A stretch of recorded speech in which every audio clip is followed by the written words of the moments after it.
Hello guys, welcome back, and in this video the aim is to convert this 18-year-old $25 watch into this by reusing the movement and not spending more than $40 on the parts. I didn't originally plan on making a video on this build, but it came out better than expected, so there were some issues and I decided to make a video of me fixing it. So what you're looking at is the completed first attempt. Once I got it all together, I realized that the movement is not working properly. What's happening is that the second hand will just randomly stop ticking. It twitches on the spot and obviously the watch stops being accurate. So what I've had to do is order a new movement, and I'm gonna have to replace it. So first step is I've got to undo the bracelet so I can take the watch apart.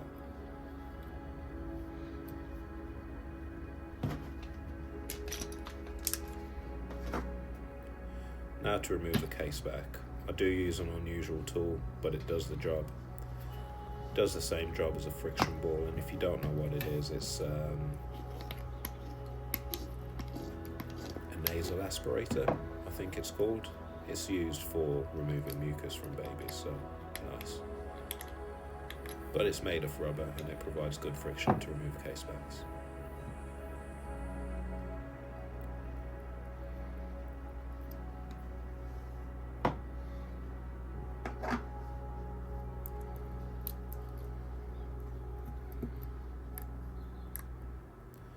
Now to remove the movement holder and the crown stem. The holder is a little big. I may trim it with a rotary tool when reassembling.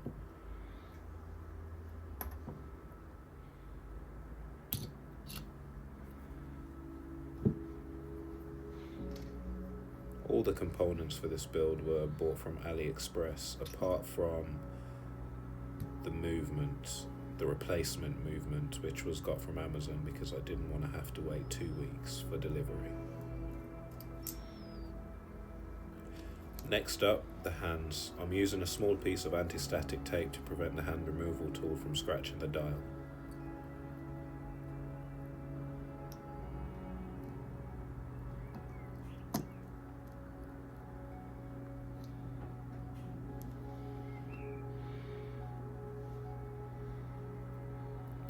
The dial's attached using dial dots. I remove the pins as this dial doesn't fit this movement without dial dots. And what you're seeing here is me practicing to draw something in the blank space on the sterile dial.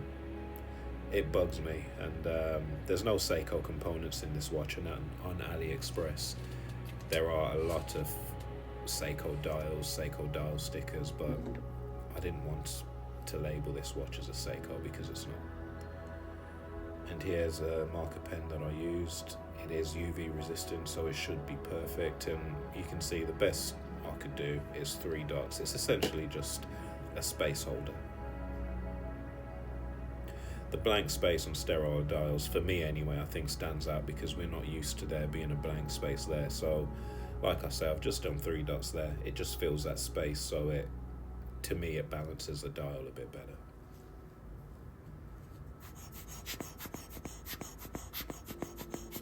I'm just getting the dust off before putting it away because the new movement is due to arrive later in the day.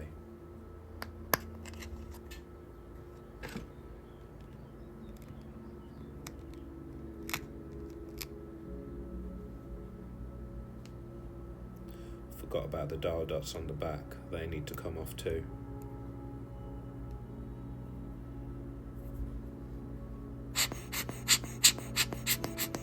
To prepare this dial for the dial dots, what I had to do was cut the pins off like you would normally, and I used a little rotary tool to grind it down so it's smooth.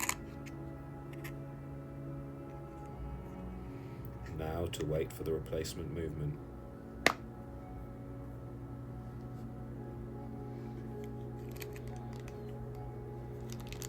The new movement's arrived and it's now night time, so you may have noticed the lighting's changed. I could have got it cheaper from AliExpress, but I didn't want to wait 2 weeks, so this is from Amazon like I said earlier, and what you see in here is me comparing the original with the replacement to make sure they're the same. I could have gone down an upgrade route and put something like an NH35 in here, but the whole purpose of this was a cheap watch that I bought for myself 18 years ago, and you know, I wanted to keep it cheap because this is something that I'm going to wear every day, and it doesn't really matter if it gets bashed about. And what you see in here is I'm trying to install the dial dots to the center of the movement. It didn't go well, so I had to remove it off camera and install it to the little plastic edges you can see there. It was more difficult and tricky, but well worth it because you get a much more secure placement.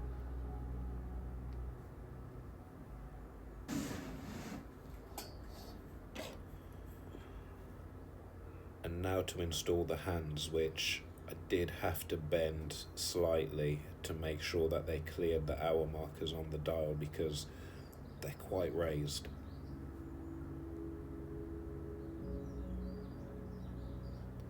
I'm having some trouble doing the hour hand, which is usually the easiest one, and that's because the camera setup, the camera's in the way of where I usually work and I'm not used to it.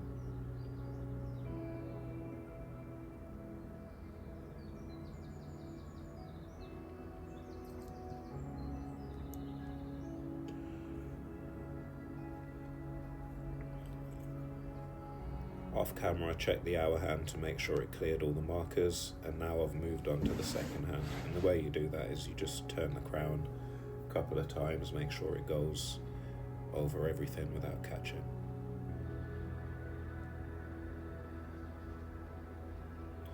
By now I'd adjusted to the camera being in the way, and if you see the light moving, that's because it is dark and I'm working in an outdoor cabin, so whilst there's lighting out here, it's not great, so I'm wearing a head torch.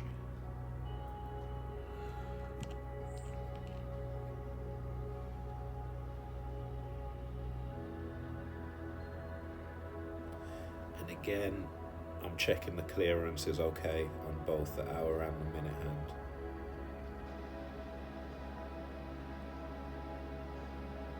This is in 2 times speed now, and what I'm doing is checking the alignment to the hour. And if you're eagle-eyed, you can see it's not perfect, but it's good enough for me. Like I say, the purpose of this watch is it's an affordable build, it's a cheap build, and as long as I can tell the time accurately enough by looking at it, I'm happy with it. And now I've moved on to what I find the most difficult hand to install, which is the second hand.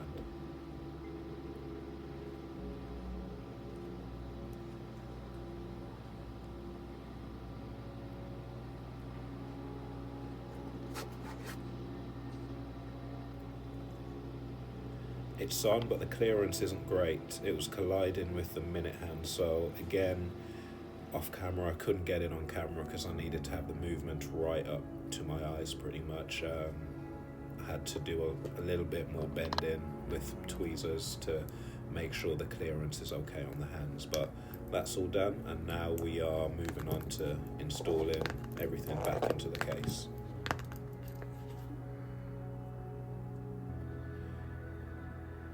It's getting late, so I didn't trim the spacer like I thought I would, and it didn't slot into the case nicely. So usually what you would do is put the movement into the spacer and you just simply lower that into the case and it's done, but because it's a little big, the movement fell into the spacer, so what you see in there is me essentially forcing it in, and yeah, the watch is still ticking, unlike the original movement. Now I'm reinstalling the crown and the stem.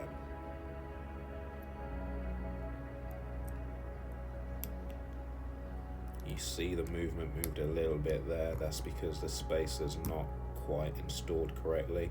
So what you're seeing is I'm applying some pressure to make sure it snaps into place properly, because what you don't want is the dial and the movement moving around every time you adjust the time, every time you pull the crown stem out to adjust the time. And yeah, it's done and everything's ticking.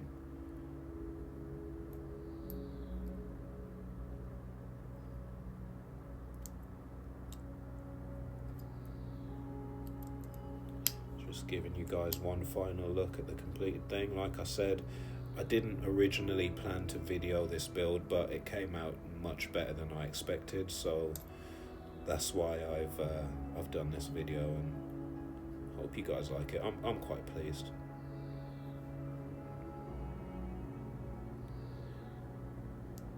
And it's not perfect, but I've got to say it's the most modern I've done. I would say usually this is my third build. My first two builds were essentially just compiling the watch.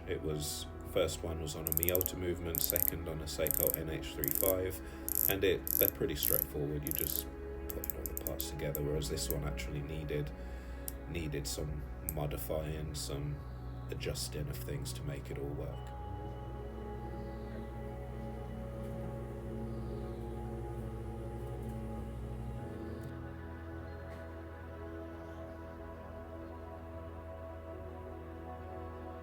That's it guys, some final shots. If you did enjoy this video, click the like button.